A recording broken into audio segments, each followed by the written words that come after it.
This is what I call Nicole's wave desk.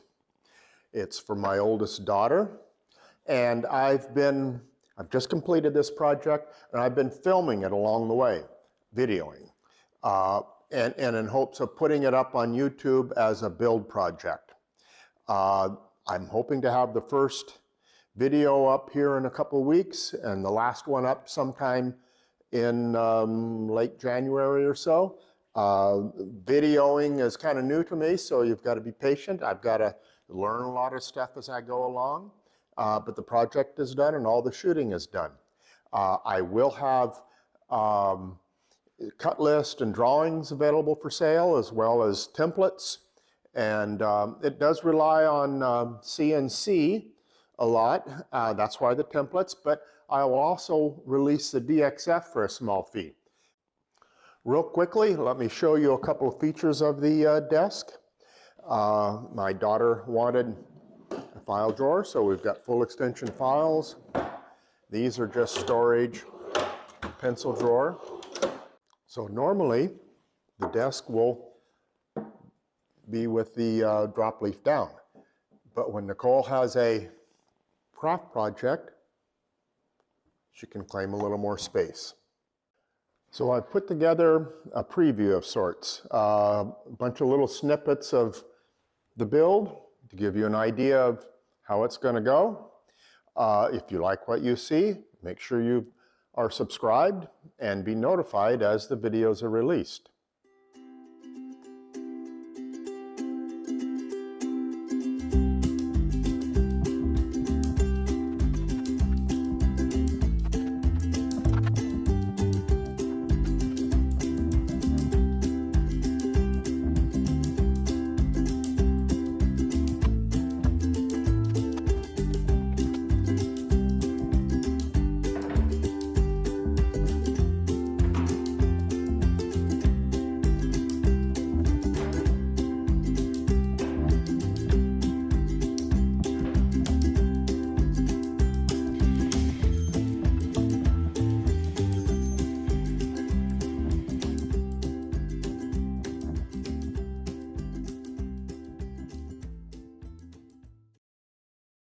Markings help me orient the legs. There's 6 legs here.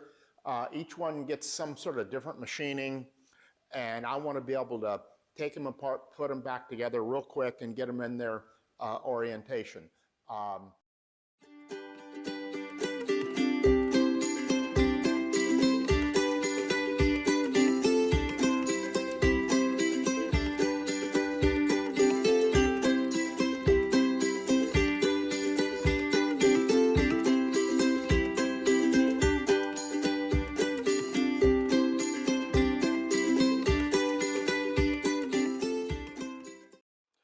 So let's see how our big guys fit, the file drawers.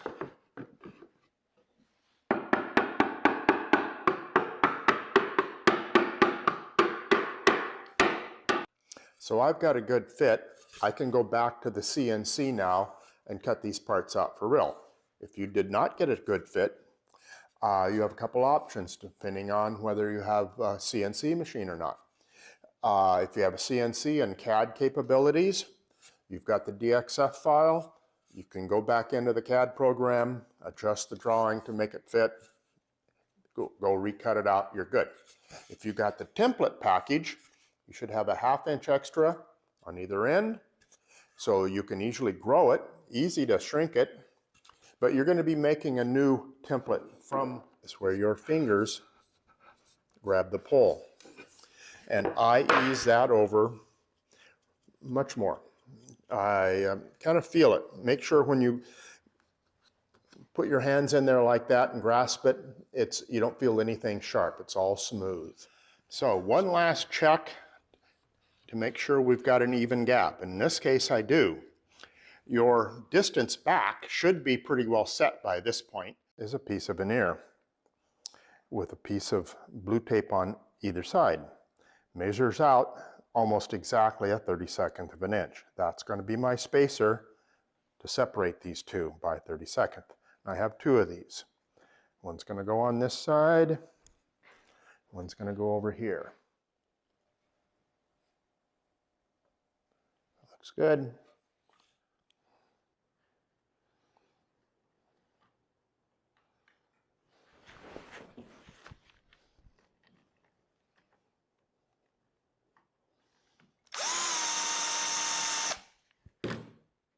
So I've applied finish to the swing arm and the top.